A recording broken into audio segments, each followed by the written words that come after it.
আল্লাহ রাব্বুল আলামিন বলেন, ওয়ানাযা'না মা ফি সুদুরিহিম মিন গিল্লিন তাজরি মিন তাহতিহিমুল আনহার। এটা 43 নম্বর আয়াত।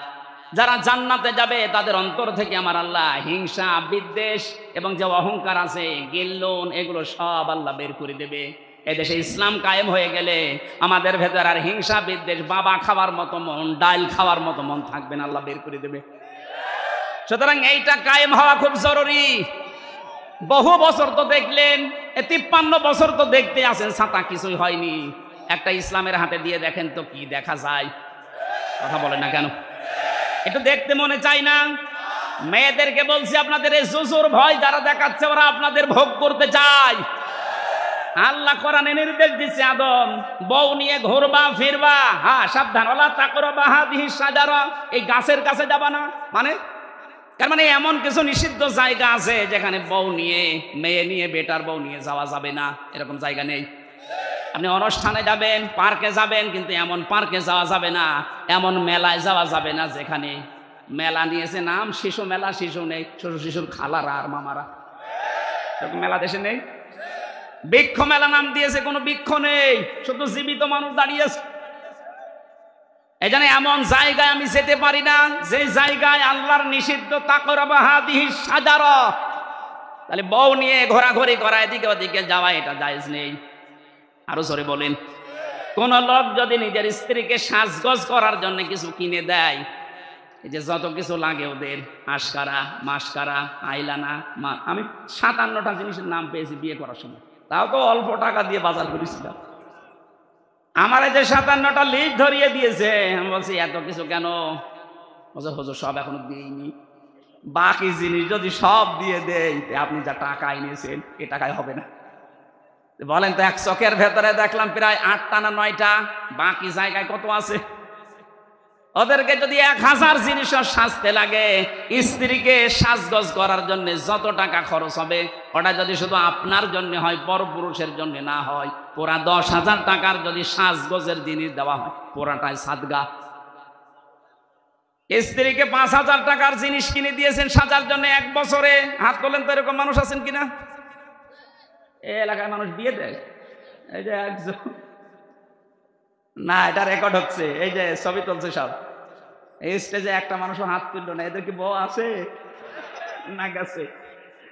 আপনারা মেয়েরা এরকম মানুষ বিয়ে করেছেন, 1 বছরে 5,000 টাকা জিনিস কিনে দেয় না, আবার বলে হ্যাঁ তুমি সেজে থাকো না, তো সাজবে কি দিয়ে?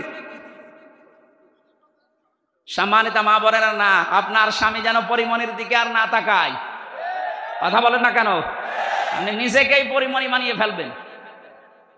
টাকা দিতে না চাইলে দরকার হয় পকেট মারা টাকা দিয়ে ফেরেন, লাভি কেন? কোনো অসুবিধা নেই। যদি দিতে না চায়, ফেরাউন মার্কার, কারুন মার্কার স্বামী হলে তার থেকে নেওয়া যায় যাচ্ছে।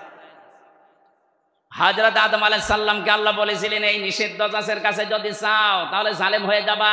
উনি বেশ ঠিকঠাক আছেন, হঠাৎ করে জান্নাতের মেন গেটে শয়তান এসেছে, মধুর সুরে কাঁদতেছে।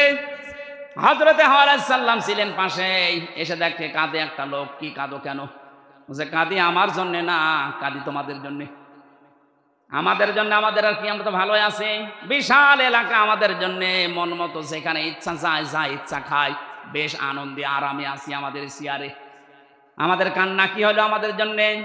শয়তান ওই সময় 2টা কথা বলেছিল, আল্লাহ পাক কোরআনে তুলে দিয়েছেন। রব্বুল আলামিন বলেন, শয়তান বলেছে, ওয়াকাসামাহুমা ইন্নী লাকুমা লামিনান নাসিহিন, আমি আল্লাহর নামে কসম দিয়ে বলছি, আমি তোমাদের হিতাকাঙ্ক্ষী, শুভাকাঙ্ক্ষী।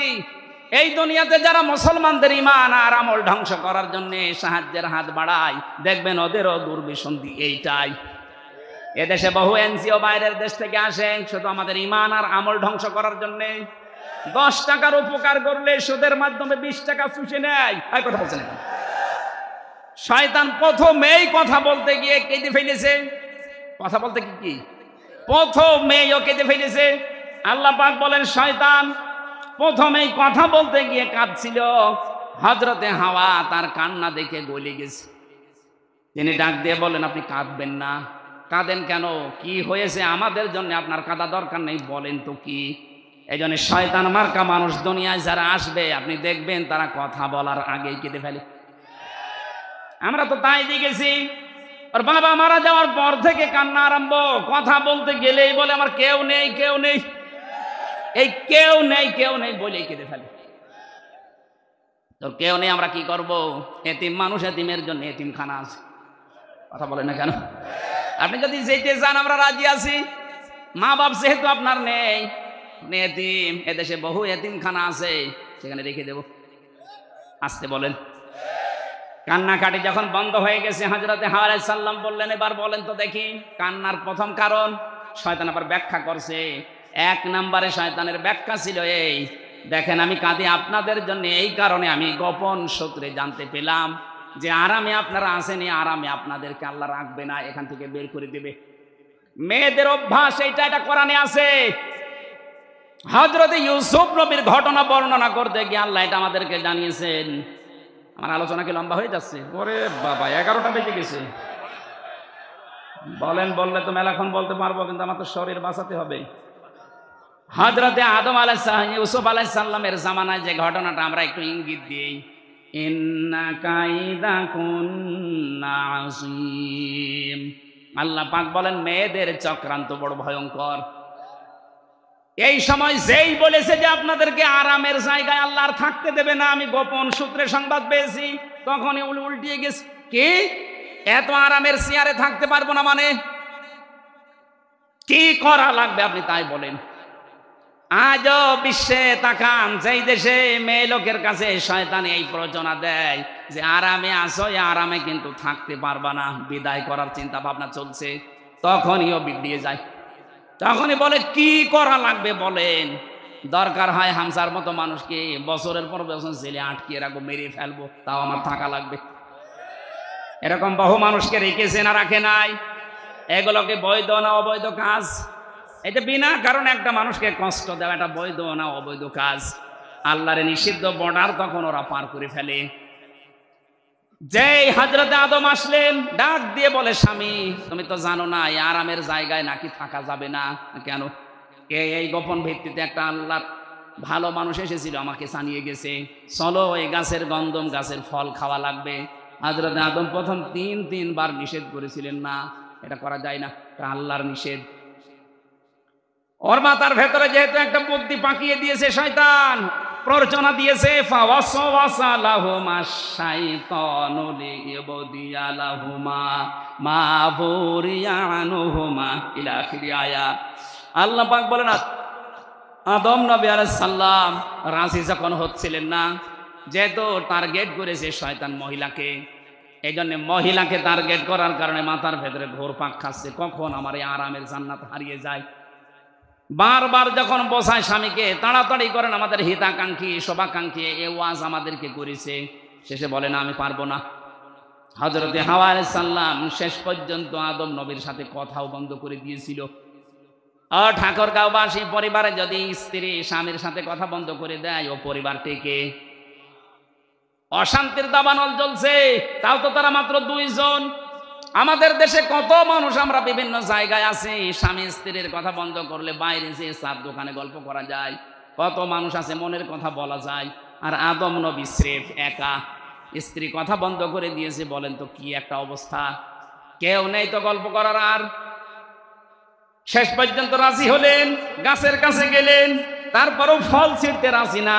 হযরতে হাওয়া পেছন দিক থেকে যে জোর করে ফল ছেড়েছিলেন, গাছের পাতাটা ফলটা ছেড়ার পরে যে কষ পড়েছিল, এটা দুর্বল বর্ণনাটা, তারপর আমি শিক্ষার জন্য বলছি। এই যে কষ পড়েছিল ওখান থেকে এই পাতাটা ছেড়ার পর বরদোয়া দিয়েছিল এই গাছ, আমি নিষিদ্ধ ছিলাম, আমার শরীর থেকে যে কষ আর কষ ঝরিয়েছ, যৌবন প্রাপ্ত হলে আল্লাহ তোমার শরীর থেকে এরকম কষ ঝরাবে। এই জন্য মেয়েদের এই বরদোয়া লিখে আছে, মাসে 3 দিন 7 দিন 10 দিন। কথা বলছে না কেন? আল্লাহ রাব্বুল আলামিনের এই যে জান্নাতের ভেতরে যে গন্ধম গাছের এই বরদোয়া কিয়ামত পর্যন্ত মেয়েদের উপরে লেগেই থাকবে।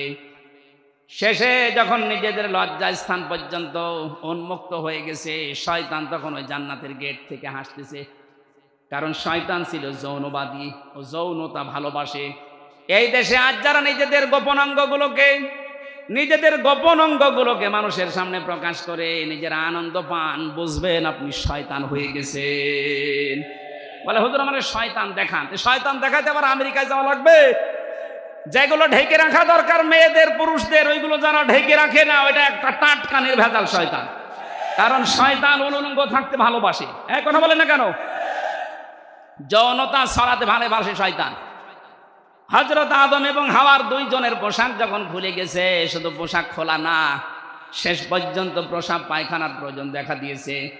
আল্লাহ পাক বলেন না, এখানে এই কাজ করা যাবে না, সিস্টেম নেই। কুলনা হাবিতু মিনহা জামিআ, চলে যাও সবাই মিলে আমার জান্নাত থেকে নেমে যাও। এখানে সবাই মানে আদম হাওয়া এবং তাদের সন্তানরা আর ওই শয়তান, সবাইকে নামিয়ে দিলেন। পৃথিবীতে আসার পরে তারা 300-350 বছর পর্যন্ত কেঁদেছিল। হযরত আদম আলাইহিস সালাম শেষ পর্যন্ত রব্বানা যালামনা আনফুসানা ওয়া ইল্লাম তাগফির লানা ওয়া তারহামনা লানাকুনান্না মিনাল খাসিরিন। এই দোয়াটা 350 বছর পর্যন্ত তিনি পড়ার পরে শেষ পর্যায়ে মুহাম্মদ রাসূলুল্লাহ মাপ পেয়ে গেছেন।